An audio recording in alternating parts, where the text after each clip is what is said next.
दोस्तों जय माता दी।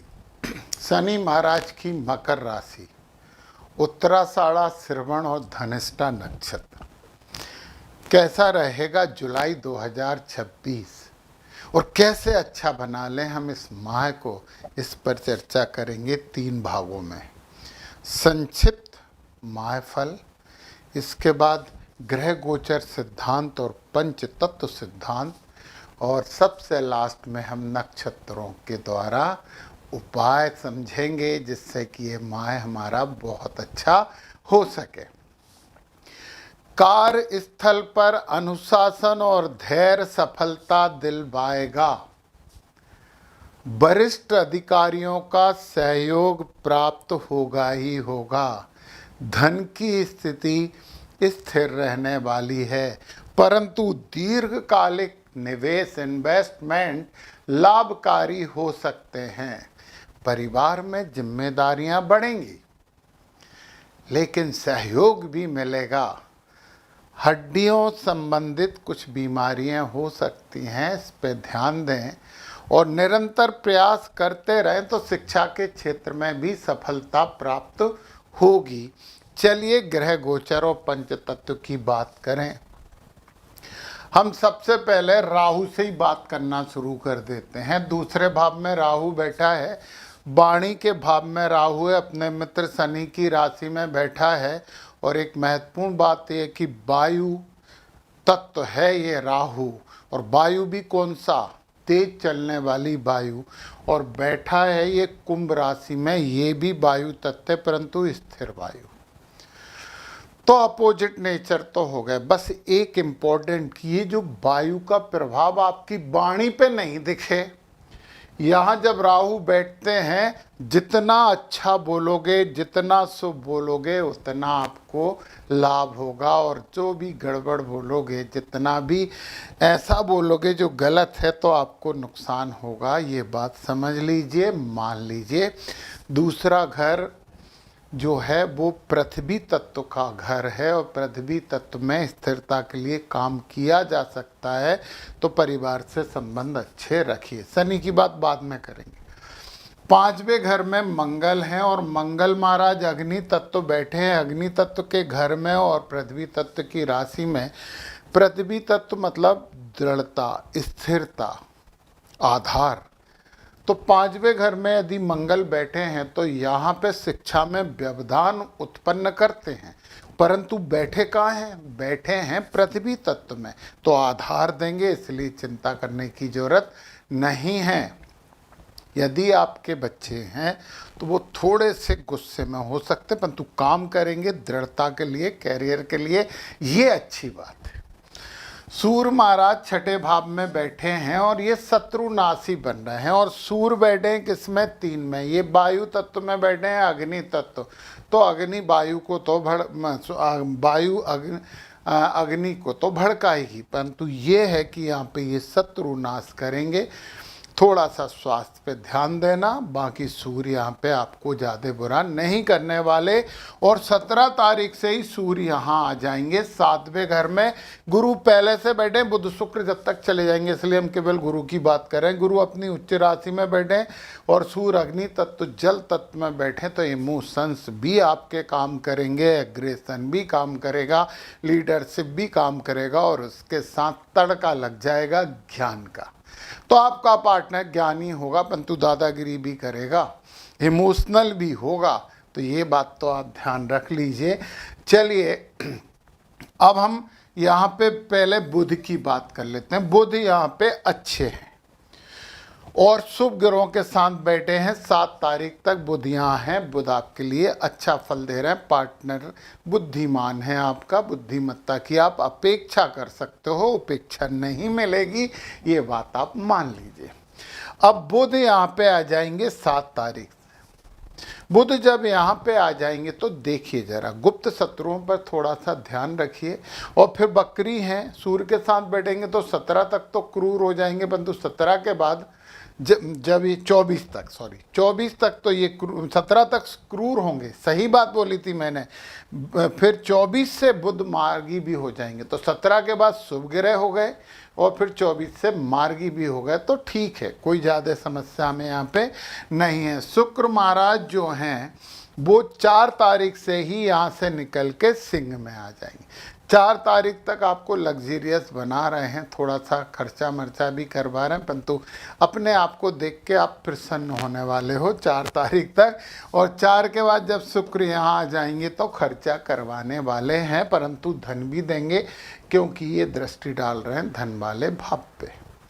केतु यहाँ पे आपको आध्यात्मिकता दे रहे थे, वो आध्यात्मिकता में भौतिकता इन्वॉल्व हो जाएगी, क्योंकि केतु अग्नि तत्व है, अग्नि तत्व की राशि है, शुक्र जल तत्व है, तो जल और 2 अग्नि तत्व तो भाप तो बनेगी, वाष्प तो बनेगी ही बनेगी, ये बात आप मान लीजिए। अब हम गुरु की बात कर लें। गुरु बहुत शुभ हैं आपके लिए, और पूरी कुंडली ग्रह गोचरी व्यवस्था गुरु महाराज ने संभाल ली है।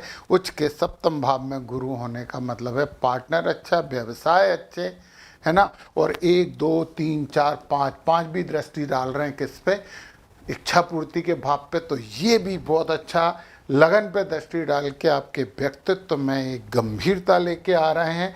नवी दृष्टि पराक्रम में शनि के घर पे डाल रहे हैं। अब शनि को देख रहे हैं, शनि गुरु की राशि में बैठे हैं, गुरु ने भी अपनी नवम दृष्टि शनि पे डाल दी, तो शनि तो यहाँ गुरु हो गए। और तीसरे घर में शनि बहुत अच्छे होते हैं, ये बात भी मान लीजिए, कर्मठ बनाते हैं, जिम्मेदारियां देते हैं, तो वो मिलेंगी सब। इसके बावजूद शनि जब देखते हैं तो उस देखने वाली दृष्टियों को हमें थोड़ा सा देखना चाहिए। तो 1 2 तीसरी दृष्टि आपके शिक्षा भाव पे डाल रहे हैं, बच्चों के भाव पे डाल रहे हैं, आनंद के भाव पे डाल रहे हैं।